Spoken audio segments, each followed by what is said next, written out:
आदाब। One TV Urdu में आपका इस्तकबाल है। मैं नाज़िला सिद्दीक। देखेंगे दुनिया भर की तमाम बड़ी खबरें, लेकिन सबसे पहले हेडलाइंस। विराट कोहली ने ईडन गार्डन में 49th ODI सेंचुरीज के साथ हिंदुस्तानी क्रिकेट लेजेंड सचिन तेंदुलकर की बराबरी।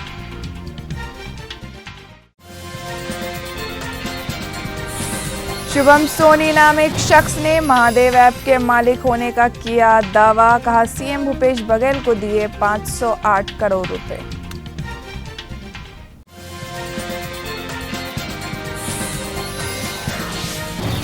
बीजेपी का बड़ा ऐलान। तेलंगाना असेंबली इलेक्शन में बीजेपी और जनसेना दोनों मिलकर करेंगे मुकाबला।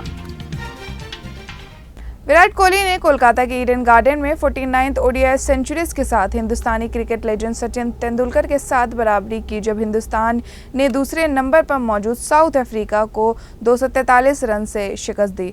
विराट की इस सेंचुरी की बदौलत हिंदुस्तान ने क्रिकेट वर्ल्ड कप के अपने मैच में पहले बैटिंग करते हुए 326/5 का जबरदस्त टोटल बनाया। ये कहना है कि माइलस्टोन इक्वलिंग सेंचुरी इस दिन आई जब कोहली 35 साल के हो गए। लोगों के लिए ये बोनस के तौर पर देखा जा सकता है। आपको बताते चले कि सचिन तेंदुलकर ने 441 ODIs में 49 सेंचुरी हासिल की, जबकि कोहली ने 277 ODI में 49 सेंचुरीज हासिल कर ली। छत्तीसगढ़ में पहले मरहले की पोलिंग से 2 दिन पहले शुभम सोनी नाम एक शख्स ने Mahadev app online batting platform का मालिक होने का दावा किया।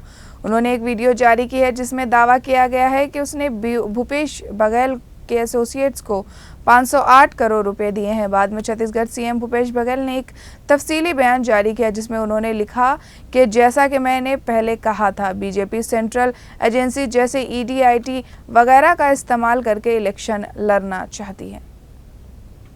क्यों महादेव ऐप बंद नहीं हुआ? बंद करने की जिम्मेदारी भारत सरकार की है।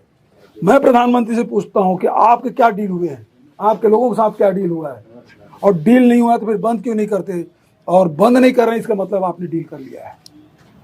तभी वो मेल करता है। मेल की ऑथेंटिसिटी क्या है, उस मेल की विश्वसनीयता क्या है? तो कोई भी किसी के नाम से मेल कर देगा। और कोई मेल में कहता है कि हम 508 करोड़ रुपए थे, उसकी जांच की हो? बिना जांच किए आपने आरोप लगा दिए। तत्काल अमित शाह के शब्दों में क्रोनोलॉजी समझिए।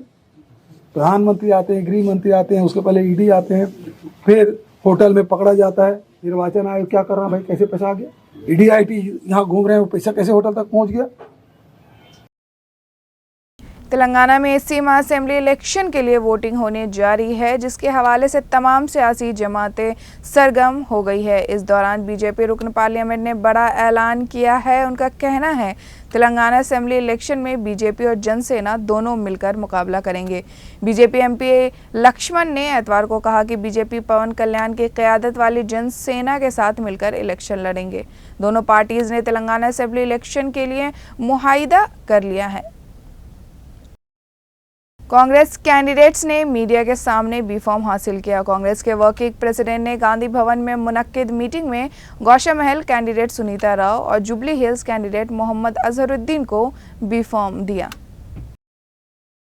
AIMIM की इंतखाबी मुहिम जोर शोर से चल रही है, जिसमें AIMIM अकबरुद्दीन ओवैसी ने हाफिज बाबा नगर, कंचन बाग डिवीजन, चंद्रगुट्टा में इंतखाबी मुहिम चलाई, जहां वो लोगों से खुलूस दिल से मिलते हुए दिखे। अकबरुद्दीन ओवैसी का लोगों ने फूलों की माला पहनाकर उनका दिल से इस्तकबाल किया।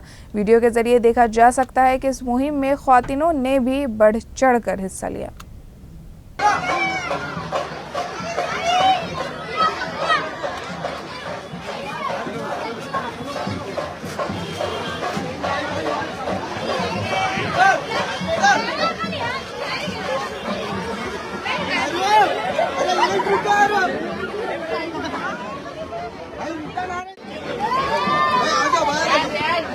बांडी संजय ने करीमनगर के महाशक्ति मंदिर में खास पूजा की, जिसके बाद महाशक्ति मंदिर में नॉमिनेशन पेपर्स जमा करवाए और देवी का आशीर्वाद मांगा। बाद में संजय ने अपने रेसिडेंस पर वापस आए और मां के पैर छूकर उनका आशीर्वाद लिया।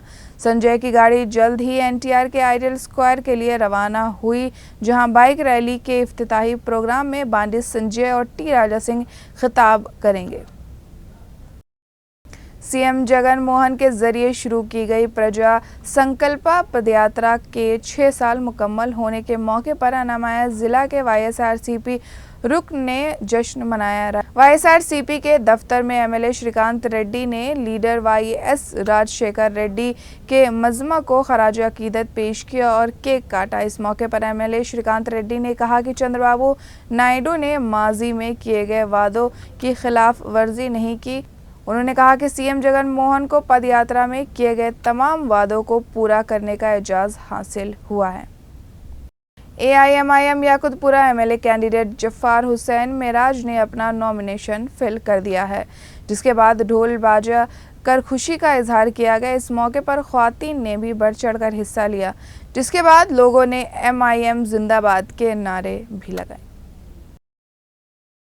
जितने भी लोग याकुतपुरा कॉन्स्टिट्यूंसी से ताल्लुक़ रखते हैं उन सबका तहे दिल से शुक्रिया अदा करना चाहते हुए अल्हम्दुलिल्लाह अल्लाह सुब्हानहू व तआला अल्लाह ने चाहा तो इंशाअल्लाह मजलिस इत्तेहादुल मुस्लिमीन की एक तारीख़ी बेहतरीन कामयाबी हल्क़े याकुतपुरे से होगी। मुझे अल्लाह की ज़ात से उम्मीद है और तमाम मैं याकुतपुरे के अवाम से तहे दिल से ये कहना चाहता हूँ कि आप लोग की ताउन की ज़रूरत है, आप लोग के सपोर्ट की ज़रूरत है, क्योंकि मजलिस इत्तेहादुल मुस्लिमीन एक वाहिद ऐसी सियासी जमात है जो न सिर्फ अवाम के दरमियान में रहती है, अवाम के मसाइल को हल करने की पूरी कोशिश करती है, जिसके लिए मुझे अल्लाह ने जो मौका दिया है इंशाअल्लाह मैं हद्दुल इम्कान कोशिश करूँगा। याकुतपुरे की अवाम को मैं वादा करना चाहता हूँ मुझसे जो भी जायज़ काम होता तो तमाम जायज़ कामों को पूरा करूँगा और जो भी बाकी डेवलपमेंट काम है वो डेवलपमेंट कामों के लिए भी भरपूर कोशिश करते हुए इंशाअल्लाह ताला याकुतपुरे को एक मिसाली हल्का बनाने की पूरी कोशिश करूँगा।